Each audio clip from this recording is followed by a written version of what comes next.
बहुत खूब, लेकिन उसने तुम्हें मेरी पहचान क्या बताई थी?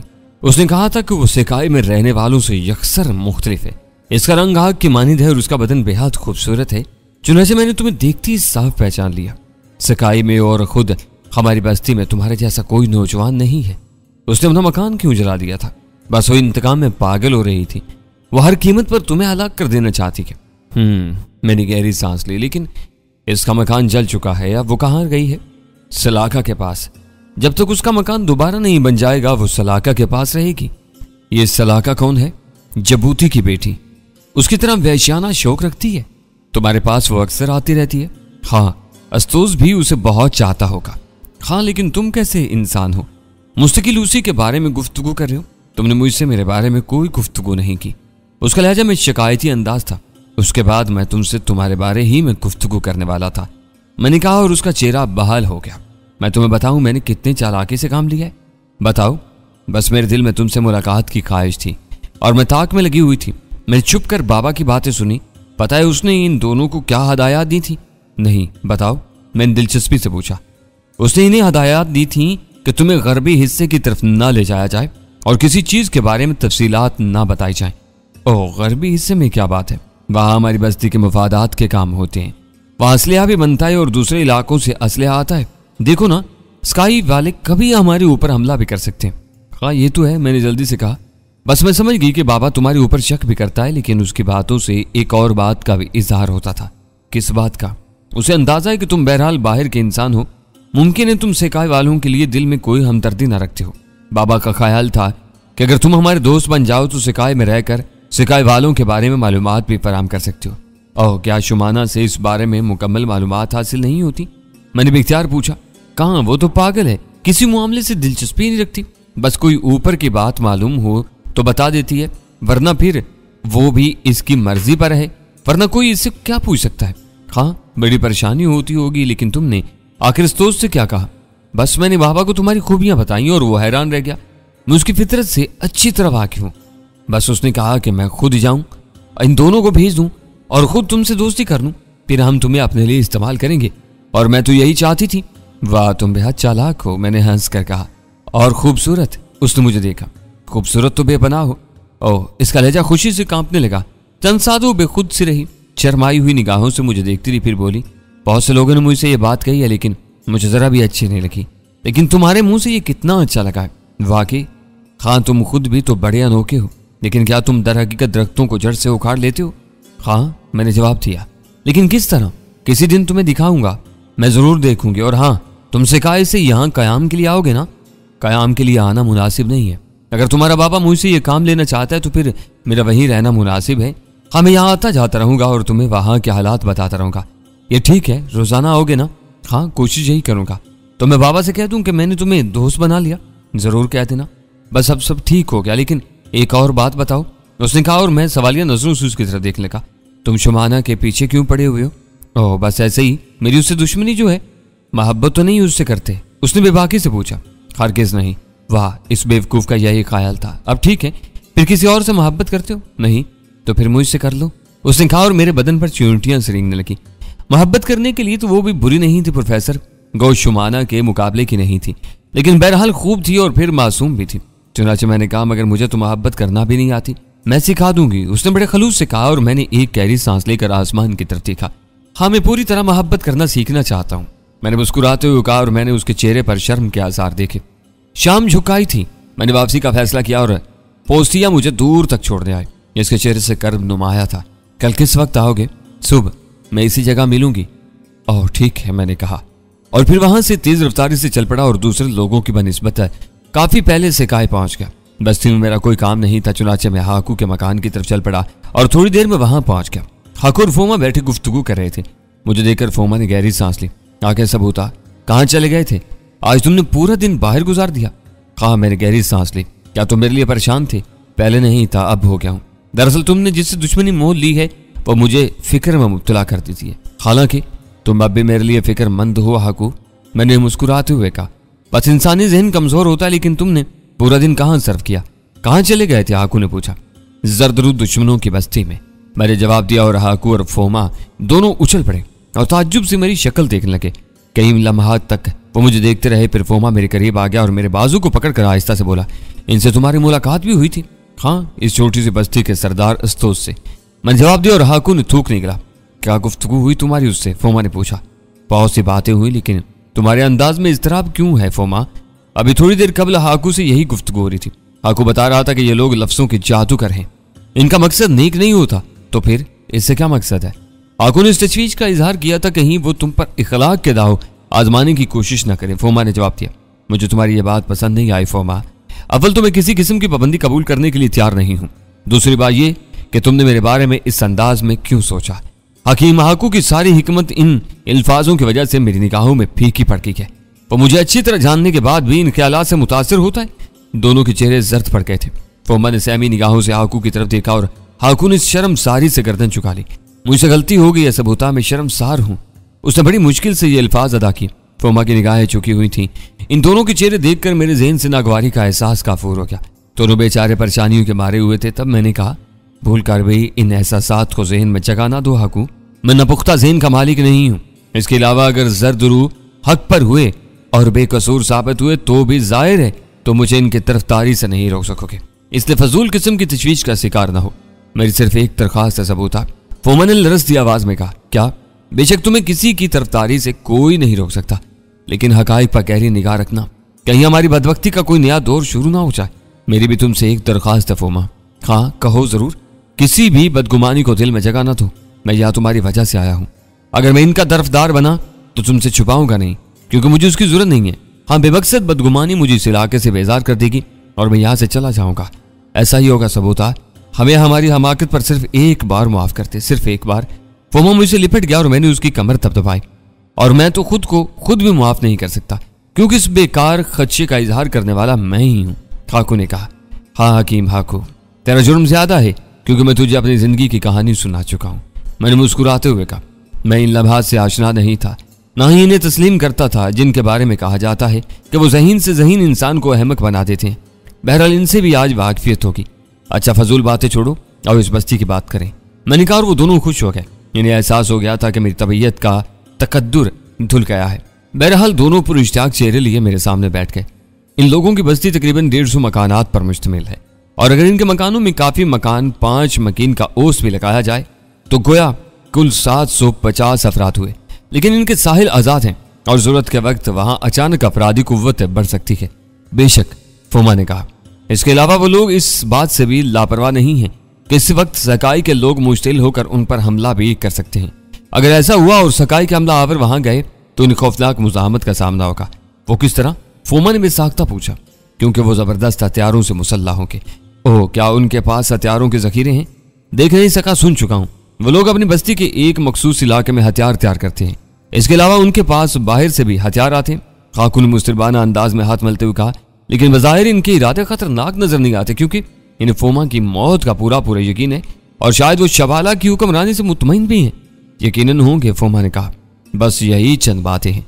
सिकाई के कई लोगों की कार्रवाइयों से वो बाखबर रहने के ख्वाहिशमंद हैं और इसके लिए कोशां रहते हैं। इसके अलावा मैं तुम्हें एक खास बात से आगाह करना चाहता हूँ, लेकिन अभी नहीं।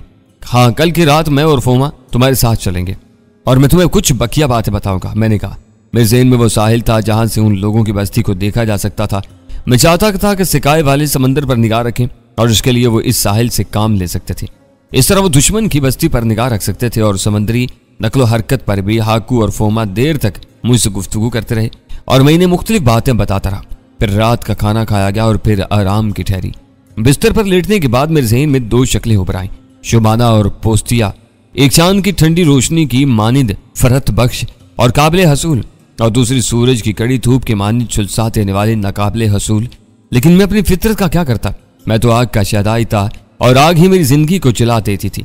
चुनाचे थोड़ी देर के बाद एक ही चेहरा मेरी निगाहों में रह गया और वो थी शुमाना। सकाई की वैसी हिरनी शुमाना मेरी फितरत के अहम मुताबिक थी। औरतें तो मेरी जिंदगी में लातादाद आई थी, लेकिन मैंने इब्तदाई दौर के बाद हमेशा इन औरतों को तरजीह दी जो कई नुमाया खसूसियात रखती थी, खूबसूरत, तंदुरुस्त और मोहब्बत करने वाली। लेकिन शुमाना की बात और थी। ये वो लड़की थी जिसने अभी तक मुझे कबूल नहीं किया था और मेरी जिंदगी की गाहक बनी हुई थी। भला उससे मुझे क्यों दिलचस्पी ना होती? चुनाचे दूसरी सुबह नाश्ते के बाद मैंने हाकू से जबूते के बारे में पूछा। पोस्तिया ने मुझे बताया था कि शुमाना जबूती की बेटी सलागा के पास होगी। और क्यों? जबूती को तुम क्या जानो? हाकू ने चौंक कर पूछा। क्यों, कोई खास हैसियत रखता है वो? तुम चौंक क्यों पड़े? मैंने उल्टा उससे सवाल किया। यह बात नहीं है, बस यूं ही पूछ लिया था। सगाई के लोगों से तुम्हारी वाकफियत हैरत अंगेज बात नहीं है, हाकू ने जवाब दिया। हालांकि तुम खुद कह चुके हो कि अब तुमने मेरे बारे में हैरत करना छोड़ दिया है। मेरा ख्याल है यह बात तुम सिर्फ मुझे खुश करने के लिए कह देते हो। ओह, मैं मुआफी चाहता हूँ, लेकिन कसूर मेरा भी नहीं है। तुम बाज़ औक़ात वो बातें करते हो जिनका कोई जवाब भी ज़हन में नहीं होता, लेकिन अज़राए करम मेरी हुज्जत पर किसी गलत फहमी का शिकार मत होना।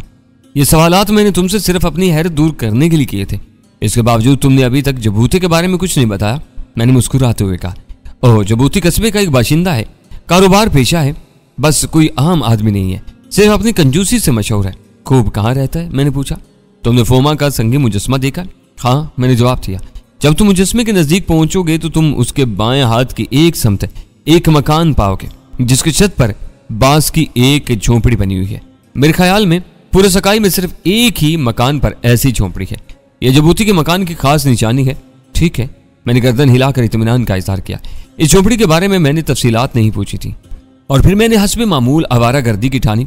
इस आतिश फशां को मैं तलाश करना चाहता था और बहरहाल मुझे उसका पता मालूम हो गया था। मैं इत्मीनान से फोमा के संगी मुजस्मे के पास पहुंच गया और फिर मैंने वो मकान भी देख लिया जिसकी छत पर एक पदनुमा झोंपड़ी बनी हुई थी। यही जबूती का मकान था। मैंने इत्मीनान से मकान के दरवाजे पर दस्तक दी। अंदर से कोई जवाब नहीं मिला। मैं इंतजार करता रहा और चंद साथ के बाद दरवाजा खुल गया, लेकिन मुझे जो शक्ल नजर आई उसे देखकर मैंने दिल ही दिल में गहरी सांस ली थी। लड़की ये भी काफी हसीन थी, लेकिन इसके अंदाज से भी किसी कदर वहशत टपकती थी। लिबास भी वो अजीब ही पहनी हुई थी। फिर उसके होंठों पर अजीब सी मुस्कुराहट फैलकी। वो दिलचस्पी की निगाह से मुझे देख रही थी। कहो, क्या बात है? उसने पूछा। जबूती का मकान यही है, मैंने कहा। हाँ, क्या तुम्हें जबूती से मिलना है? तुम्हारा क्या नाम है? मैंने उसकी बात का जवाब दिए बगैर सवाल कर डाला। सलाका। तब मैं तुम ही से मिलने आया था। ओह, अंदर आ जाओ। जबूती की गैर मौजूदगी में किसी अजनबी को अंदर आने की इजाजत नहीं होती, लेकिन मैं तुम्हें यह फख्र बख्श रही हूँ। मैं इसके लिए शुक्रगुजार हूँ, मैंने कहा और लड़की के साथ अंदर दाखिल हो गया। मकान अंदर से खूब कुशादा था। बहुत से कमरे थे इसमें। लड़की मुझे साथ लेकर एक कमरे में दाखिल हो गई और उसने मुझे बैठने की पेशकश की। मैं बैठ गया और फिर मैंने सलाका पर निगाह डाली। आमतौर से सकाई की लड़कियां हसीन नहीं थी, बस मुनासिब थी, लेकिन जिन लड़कियों से मैं मिल रहा था वो कुछ खास ही थी, या फिर मेरी तकदीर में हमेशा खास लड़कियां ही होती थी। हाँ बताओ, तुम यहाँ कैसे आए हो? कौन हो? मैंने इससे कबल तुम्हें नहीं देखा, उसने कहा। बस एक आवारागर्द हूँ, काफी दिनों से तुम्हारी बस्ती में आया हुआ हूँ और हकीम हाकू का मेहमान हूँ। तुम्हारे पास एक खास मकसद से आया हूँ। क्या हकीम हाकू ने तुम्हें मेरे पास भेजा है? नहीं। तो फिर तुम्हें मेरा नाम और पता कैसे मालूम हुआ? तुम मुझसे पै दर पै सवालात कर रही हो। पहले मेरे यहाँ आने का मकसद सुनो और अगर मुनासिब समझो तो मुझे मुतमईन कर दो। चलो यही सही, तो तुम अपने आने का मतलब बयान करो। मैं शुमाना की तलाश में आया हूँ, मैंने जवाब दिया और यह साफ महसूस किया कि यह बात लड़की सुनकर किसी कदर बदहवास हो गई है। शुमाना? कौन शुमाना? उससे बे इख्तियार कहा और किसी कदर चोर सी नजर आने लगी। वो तुम्हारी दोस्त है, मैंने उसे गौर से देखते हुए कहा। ओह, मेरी दोस्त बचपन की शुमाना। मगर वो यहाँ कहाँ है और तुम क्यों उसे तलाश कर रहे हो? मेरा मतलब है तुम उसे किस तरह जानते हो? तुम अपने आवाज दुरुस्त कर लो सलाह कहा। मेरी जात से किसी किस्म का खौफ न महसूस करो। अगर तुम मुझे यहाँ नापसंद करती हो तो मैं चला जाऊंगा। खौफ? अचानक उसके लहजे में घुर्राहट आ गई। पूरी दुनिया में मैं किसी से नहीं डरती, यहाँ तक कि आदमखोर मछलियों से भी नहीं, लेकिन न जाने क्यों मेरा ज़हन चकरा गया है। अच्छा, तुम चंद लम्हात की इजाजत दो, मैं पानी पिया हूँ। हाँ जरूर, मैंने मुस्कुराते हुए कहा। मेरे एहसास ने मुझे बता दिया था कि कोई खास बात जरूर है। बहरहाल मैं इत्मीनान से उसकी वापसी का इंतजार करने लगा और थोड़ी देर के बाद वो वापस आ गई। उसके चेहरे के तासरात में कुछ और तब्दीलियां आ गई थी। अब वो मुतमईन भी थी और उसके चेहरे की लकीरों में से तरद्दुद भी झांक रहा था। हाँ, तो तुमने क्या पूछा था? बस मैंने शुमाना के बारे में पूछा था। तुम्हें किसने बताया कि वो मेरे पास है? सलाका ने सवाल किया। पूरी सकाई बस्ती जानती है कि तुम उसके वाहिद दोस्त हो। ओह हाँ, ये भी ठीक है, लेकिन बहरहाल वो मेरे पास आई थी, लेकिन कहीं चली गई और कुछ बता कर नहीं गई। लेकिन तुम अपने बारे में कुछ नहीं बताओगे? बस मुझे उसकी तलाश थी। मैंने कहा, क्या तुम उससे मोहब्बत करते हो? अचानक सलाका ने पूछा। यह सवाल तुमने क्यों किया? मैंने उसे घूरा और उसने फिर बेचैनी से इधर उधर देखा। फिर आवाज दबाकर बोली, जवाब दो, क्या तुम उसे चाहते हो? नहीं, मैंने किसी फौरी ख्याल के तहत कहा। फिर उसे क्यों तलाश करते फिर रहे हो? मेरी उससे दुश्मनी चल रही है। उसने कई बार मेरी जिंदगी लेने की कोशिश की और नाकाम रही है। मैं अब भी उसे जिज करना चाहता हूँ। सबूता है तुम्हारा नाम? वो फूले हुए सांस के साथ बोली। हाँ, तो सुनो सबूता, अभी चंद साथ कबल वो यहाँ मौजूद थी। हम दोनों ऊपर छत पर थे और उसने तुम्हें दूर से देख लिया था। अभी जब मैं पानी पीने के लिए अंदर गई थी तो उसने मुझसे कहा कि मैं तुम्हें शरबत पिलाऊं और शरबत में तुम्हें जहर दे दूं। वो हर कीमत पर तुम्हारी जान लेना चाहती है। जहर मेरे पास मौजूद नहीं था। इसने कहा कि थोड़ी देर तुम्हें बातों में लगाए रखूं। वो अभी जहर लेकर आ गई, सो वो जहर लेने गई है। लेकिन सबूता मैं तुम्हारी जान नहीं लेना चाहती। मैंने सलाका को दिलचस्प निगाहों से देखा। क्यों सलाका, तुम मुझ पर मेहरबान क्यों हो गई हो? मेरा मजाक मत उड़ाओ, बस तुम्हें देखकर मेरे दिल में यह ख्वाहिश पैदा हुई है कि तुम्हारी जान न ली जाए। सलाका ने जला कर कहा। बहरहाल तुम्हारा शुक्रिया, तुम्हारी दोस्त वापस आती होगी, इसलिए अब मैं क्या करूं? तुम एक काम करना, मैं भी थोड़ी देर के बाद तुम्हारे लिए शरबत लाऊंगी। इस वक्त जब वो वापस आ जाएगी तुम नहाए चालाकी से उसे जमीन पर गिरा देना। तुम्हें नहाए तो होशियारी से काम लेना होगा, बहुत होशियारी से। ठीक है, मैं ऐसा ही करूंगा, लेकिन इसके बाद तुम ऐसा इजहार करना जैसे मर रहे हो और फिर मर जाना। मैं तुम्हारी लाश को ठिकाने लगाने की जिम्मेदारी ले लूंगी, और फिर जब वो चली जाएगी तो सलाका एकदम खामोश होगी। तो फिर क्या होगा सलाका? मैंने शरारत से पूछा।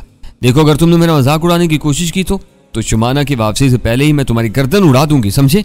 सलाका ने गुर्रातू लहजे में कहा। और मुझे माफ करना सलाका, न जाने तुम मेरी बातों को क्यों गलत समझ रही हो। मैंने सिर्फ यही पूछा है कि इसके बाद क्या होगा। जब वो चली जाएगी तो तुम भी चले जाना। सलाका ने न खुशगवार अंदाज में कहा। ठीक है सलाका, मैं तुम्हारी हिदायत पर अमल करूंगा। इसके अलावा सलाका ने कहा, तुम शरबत आने के बाद भी मुझसे इसी अंदाज में गुफ्तगू करते रहना जैसे शुमाना के बारे में मेरी तुमसे कोई खास गुफ्तगू ना हुई हो और तुम उसके बारे में मुझसे मालूमात हासिल कर रहे हो। ठीक है, मैंने सादतमंदी से गर्दन हिलाती।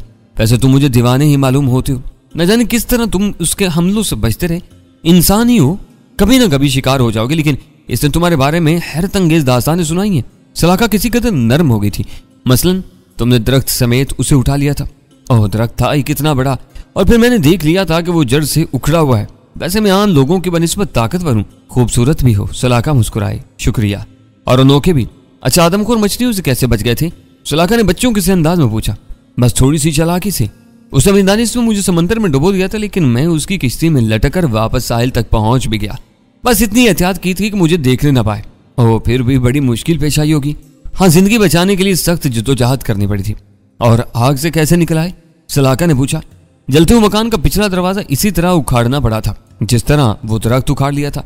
बस सामने के रुख से बाहर नहीं निकला क्योंकि मुझे खतरा था कि शुमाना वहां मौजूद होगी। मैंने जवाब दिया। कमाल है, वैसे शुमाना बेवकूफ तो है, बस गुस्से में दीवानी हो जाती है और सोच समझ खो बैठती है, लेकिन उसके बावजूद मैं तुम्हें आगाह करती हूँ कि उसे जिंदगी बचाने की कोशिश करो। वो बेहद खतरनाक है। या तो तुम सकाई से निकल जाने की कोशिश करो या फिर उसे कत्ल कर दो। आखिरी अल्फाज सलाका ने अजीब से लहजे में कहते। ओह, वो तुम्हारी दोस्त है। मैंने हर से कहा और सलाका ने गर्दन झुका ली। उसने कुछ कहने की कोशिश की और फिर संभल गई। बस अब खामोश हो जाओ, वो ज्यादा देर नहीं लगाएगी। मैं उसे देख कर आती हूँ। इस मकान का भी अकबी दरवाजा है, उसने कहा, और मैंने गर्दन हिला दी। फिर वो अंदर चली गई और फिर खासी देर में वापस आई। उसके हाथों में सुराही और गिलास था जिसे उसने रख दिया। इसके साथ ही गैर महसूस अंदाज में इशारा किया था जैसे बता रही हो कि शुमाना दरवाजे के करीब मौजूद है। मेरे होंठों पर मुस्कुराहट फैल गई। सलाका ने गिलास में शरबत उंडेला और मेरे करीब पहुंचकर बोली, शरबत पियो सबूता। शुक्रिया सलाका, लेकिन तुमने अभी तक मुझे शुमाना के बारे में कोई तसल्ली बख्श जवाब नहीं दिया। मैं क्या जवाब दे सकती हूँ सिवाय इसके कि तुमने शुमाना को गलत समझा था। वो दुनिया के किसी मर्द से मुतासर नहीं हो सकती और ये सिर्फ किसी की गलत फहमी हो सकती है। इस गलत फहमी में किसी का क्या कसूर है? क्या वो पूरी जिंदगी में किसी मर्द से मुतासर नहीं हुई? हरगिज़ नहीं, सलाका ने जवाब दिया। और तुम? मैंने मुस्कुराते हुए पूछा। क्या? वो चौंक पड़ी। तुम किसी से मुतासर हुई हो? मैंने उसी अंदाज में पूछा। मेरे बारे में तुम कोई सवाल पूछने का हक नहीं रखते। सलाका के अंदाज में फिर चिल्लाहट पैदा होगी। रखता हूं, इसीलिए सवाल किया। बोलो, क्या तुम जिंदगी में किसी मर्द से मुतासर हुई हो? नहीं, उसने जवाब दिया, लेकिन मैं चाहता हूं तुम मुझसे प्यार करो। मैंने शरबत का बर्तन हिलाते हुए पूछा। तुम पागल हो शायद? इस वक्त नहीं तो वादा ही कर लो, वरना क्या? सलाका खासी उखड़ गई थी। इसकी आंखों में जुनून के आसार उभर आए थे। वरना मैं शरबत पी लूंगा। पी लो, मर जाओ, तुम हो ही इस काबिल। सलाका ने जहरीले लहजे में कहा। एक बार फिर सोच लो, मैंने कहा, और सलाका दांत पीस लगी। फिर इंतहाई नफरत अंगेज लहजे में बोली, मैं तुम पर लानत भेजती हूँ। वाकई तुम बेहद घटिया शख्सियत का मालिक हो। तुम्हारा मर जाना ही बेहतर है। तुम्हारी मर्जी, मैंने कहा, और खामोशी से शरबत का गिलास मुंह से लगा लिया और फिर सारा शरबत मैदे में उंडे लिया। सलाका का मुंह हैरत से खुल गया था। उसने बेख्तियार उठने की कोशिश की, लेकिन फिर खुद ही बैठ गई। उसकी आंखों में बदहवासी के आसार नजर आ रहे थे और यूं लगता था जैसे उसका बदन बेजान हो गया। क्या ख्याल है सलाका? क्या मैं कोई गलत इंसान हूँ? झूठ बोलता हूँ? मैंने सुराही का बाकी शरबत भी गिलास में उंडे लिया। सलाका के अंदाज में फिर बेचैनी पैदा होगी। उसने शायद दोबारा उठने की कोशिश की थी, लेकिन जिस्म ने साथ नहीं दिया था। मैंने वो शरबत भी पी लिया और सलाका ने आंखें बंद कर ली। जाहिर है शरबत तो मेरा क्या बिगाड़ था प्रोफेसर, लेकिन मैंने तफरीह का प्रोग्राम बना लिया था। चुनाचे चंद साथ के बाद मेरी जुबान लड़खड़ाने लगी। अच्छा सलाका, तुम्हारा शुक्रिया, मैंने बमुश्किल कहा और फिर इस किस्म का मुजाहरा करने लगा जैसे शदीद अजियत का शिकार हूं। जमीन पर गिर पड़ा, चंद साथ तड़पता रहा और फिर सर्द हो गया। मेरी आंखें खुली रह गई थीं, लेकिन यह मेरा कमाल था कि मैंने उन्हें बेनूरी की कैफियत दे दी थी। गोया इन लोगों को बेवकूफ बनाने की खूब चाल खेली थी मैंने। खुली आंखों से इनकी सारी कैफियत का जायजा भी ले सकता था और इन लोगों को छुपा भी नहीं था। मैंने सलाका के चेहरे पर गम के नकूश देखे। उसने ठंडी ठंडी सांस भरी थी और निढाल से नजर लगी थी। तब अंदरूनी दरवाजा खुला और शुमाना अंदर आ गई। उसके होंठों पर बड़ी दिल आवेज मुस्कुराहट थी। उसने आते ही सलाका के दोनों शानों पर हाथ रख दिए और प्यार से बोली, ओह सलाका मेरी प्यारी, तुमने मेरे दिल की आग सर्द कर दी। तुमने मेरा वो काम किया है जिसका एहसान मैं कभी नहीं भूल सकती। मगर ये तुमसे क्या बकवास कर रहा था। शुमाना नफरत से मेरी तरफ देखा और फिर सलाका के जवाब का इंतजार के बगैर मेरी तरफ आके झुकी और खामोशी से मेरी शक्ल देखती रही। न जाने कैसा इंसान था। बदबख्त खुद को नाकाबिले तस्खीर समझता था, इसलिए किसी कदर बदले हुए लहजा में कहा, लेकिन सलाका बिल्कुल खामोश थी। तब शुमाना ने भी उस बात को महसूस कर लिया और सलाका की तरफ देख लगी। क्या बात है सलाका? उसने पूछा। कुछ नहीं शुमाना। सलाका ने ठंडी सांस भरी। तुम कुछ मुजमहल से लग रही हो। हाँ, इसे कत्ल करके मुझे खुशी नहीं हुई है। क्यों? जाहिर वो मेरा दुश्मन नहीं था। मेरा दुश्मन तुम्हारा दुश्मन नहीं है? शुमाना ने पूछा। लेकिन वो तुम्हारा दुश्मन भी तो नहीं था। एक हंसता खेलता इंसान शरारतों कर सिया, तुम उसे मेरा दुश्मन नहीं तस्लीम करती। शुमाना ने रूठे हुए लहजा में पूछा। क्या दुश्मनी की थी उसने तुमसे? बोलो, जवाब दो। क्या उसे दुश्मनी कहोगे कि उसने तुम्हें जेल में नहाते देख लिया था? कभी उसने तुम्हारी जिंदगी लेने की कोशिश भी की? बोलो, जवाब दो। तुम कैसी गुफ्तगू कर रही हो सलाका? बस मैं उसे नफरत करती थी और उसकी जान लेना चाहती थी, सो मैंने ले ली। शुमाना ने झुंझलाए हुए अंदाज में कहा। अफसोस मैं इसमें शरीक हूँ। तो तुम्हें इससे हमदर्दी थी? थी नहीं, हो गई थी। वो सिर्फ एक खलंडरा इंसान था। तुमने दोस्ती का रिश्ता तोड़ दिया सलाका। मैं तुम्हारे लिए दुनिया का हर काम कर सकती हूँ, लेकिन तुम मेरे लिए एक छोटा सा काम करके इस किस्म की गुफ्तगू कर रही हो। मैं इस बारे में कुछ नहीं कहूंगी, सलाका ने कहा। ठीक है, मैं जा रही हूँ और अब तुम्हारे पास कभी नहीं आऊंगी। इसके लाश का क्या किया जाए? सलाका ने उसे रोकने की कोशिश नहीं की थी। मैं नहीं जानती, शुमाना बोली और बाहर निकल गई। सलाका ने उठने की कोशिश भी नहीं की थी। वो खामोशी से बैठी मुझे देखती रही और काफी देर इसी तरह गुजर गई। फिर उसने एक तवील सांस ली और मेरे नजदीक आके, बड़े अनोखे, बड़े अजीब थे तुम। यूं लग रहा था जैसे मुझसे गलती हो गई हो। तुम्हारी बात मान ली थी तो क्या हर्ज था? तुम तो शुमाना को पसंद करते थे, उसे जिसके पास मोहब्बत नाम की कोई चीज ही नहीं है। मैं उसकी तरह जालिम नहीं हूं। तुमने खुद अपनी जान दे दी, लेकिन मैं तुम्हारी आखिरी ख्वाहिश जरूर पूरी करूंगी। वो झुकी और उसने मेरे होंठों पर होंठ रख दिए। शुमाना जा चुकी थी और अब इस तरह पड़े रहने का कोई जवाब भी नहीं था, इसलिए मैंने इत्मीनान से हाथ उठाकर उसकी गर्दन में हायल कर दिया। लेकिन मेरे बदन की हरकत महसूस करके सलाका बुरी तरह उछल पड़ी थी। वो मेरी गिरफ्त से तो ना निकल सकी, लेकिन उसकी आंखें शिद्दत हैरत से फटी की फटी रह गई थी। और जब उसे यकीन हो गया कि मैं जिंदा हूं तो उसने मेरी गिरफ्त से निकलने की कोशिश शुरू कर दी, लेकिन मैंने काफी देर के बाद उसे छोड़ा था। सलाका मुझे देखने लगी। उसकी आंखों में हैरत और खुशी के आसार थे। तुम जिंदा हो? उसने मुश्किल से कहा। हाँ, क्यों? मैंने हैरत का इजहार किया। लेकिन तुमने तो शरबत पी लिया था। तुमने मना किया था मुझे। हाँ, इसमें जहर था। शुमाना ने अपने हाथों से मिलाया था और जहर भी जहर हलाल। तुम जिंदा कैसे बच गए? बस तुम्हारे लिए। देखो, मुझे सचमुच बता दो, ये सब क्या है? तुमने शरबत मेरे सामने पिया था, बल्कि सारा शरबत पी लिया था। ठीक है, मैं मर गया था, लेकिन तुम्हारे लबों की हलावत ने मुझे जिंदगी बख्श दी। और मैंने देखा सलाका के कदुखाल का तनाव कम हो गया।